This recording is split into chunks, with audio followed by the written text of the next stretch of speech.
All right, motor-wise on Howitzer, we're beginning to go back together. This weekend was a long weekend. We spent the time tearing the motor down, pulled the factory camshaft. We're installing one of Zach Hamilton's EGR-friendly cams, a 178-208. So we did that, installed his valve springs so it can handle a little bit better, more pressure if we start throwing the boost to it and help protect that head gasket. And then we did a set of ARP head studs because it's better to have and not need than need and not have. Also, to aid with some of the emissions compliance stuff, we want this thing to be able to breathe as good as possible. So we've got one of BD's grid heater delete plates here, which ought to let all of the airs in. We'll be putting an AFE power EGR compliant intake manifold on. We've got BD's Screamer turbo, which is a modified stock turbo. Move a little bit more air, again, for the purpose of keeping things clean and functioning properly with all the emissions intact.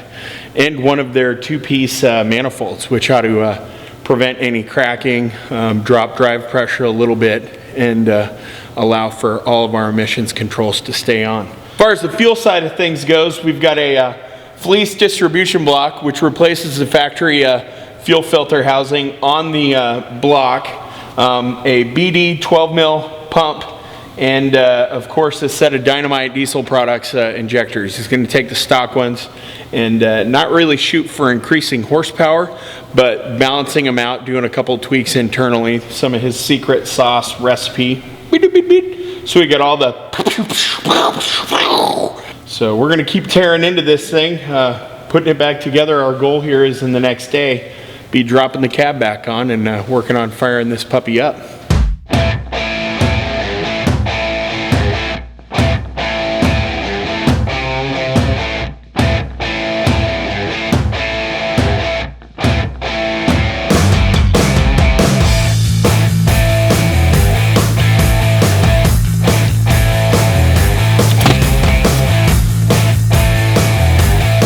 All right, what we're looking at here is the mechanical lung for this beast. We've got BD's Screamer turbo, which takes a stock turbo. They modify the internals to make it awesome, give it a 64.5 mil compressor wheel, 70 mil turbine wheel, and can support up to 690 horsepower. Now some of you are like, well, what's that mean for me? Well, the factory one is exactly lame millimeters for the compressor and turbo lame millimeters for the turbine wheel. So they don't call it a Screamer for nothing.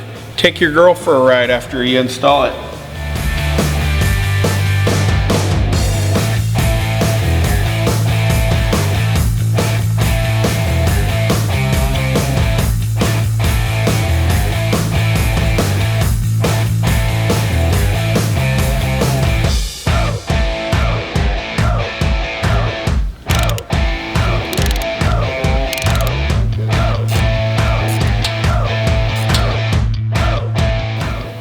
All right, we got the engine all buttoned up, and to help us get some of that newfound horse ponies to the ground, we're gonna yank this tranny off. BD sent us one of their enhanced stall torque converters, their flex plates, and once we get that done, we're gonna end up pulling the valve body out, doing their separator plate so we can increase the line pressure with some trans tuning and button her up. That ought to let us get all the smoke out of the tires.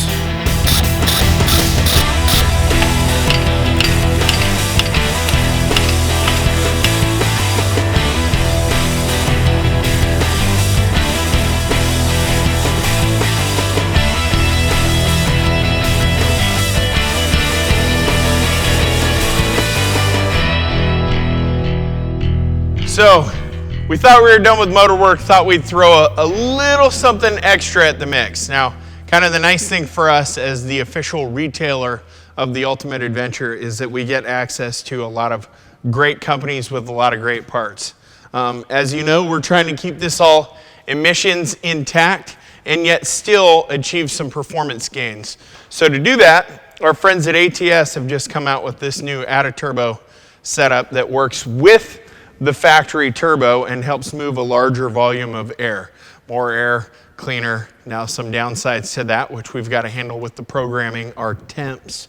Because these newer trucks actually, they actually count on some of those temps to be there in order to burn off the emissions. But as far as pieces go, wow, this is pretty unbelievable.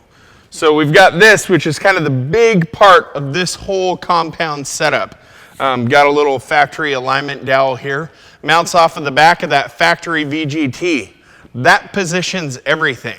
From there, we've got a location for our turbo, our big turbo, T4 here, and V-band flange to that on the outlet. Now what this does is not only does it position our second turbo here, but it also positions the factory exhaust outlet in the stock location. So all the emissions compliant exhaust from there down can tie in.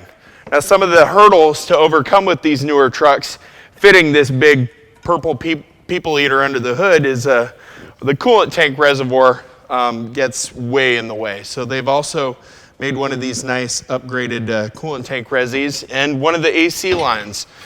So the kit comes with a brand new AC line as well to reposition all that. Then you get a nice ATS embroidered turbo blanket.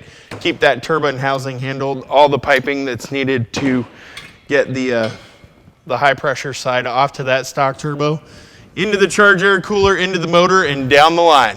Emissions friendly, 500 to 600 horse ponies is what we're shooting for. Should be a blast. And when you pop the hood, all stock-ish. Should be fun.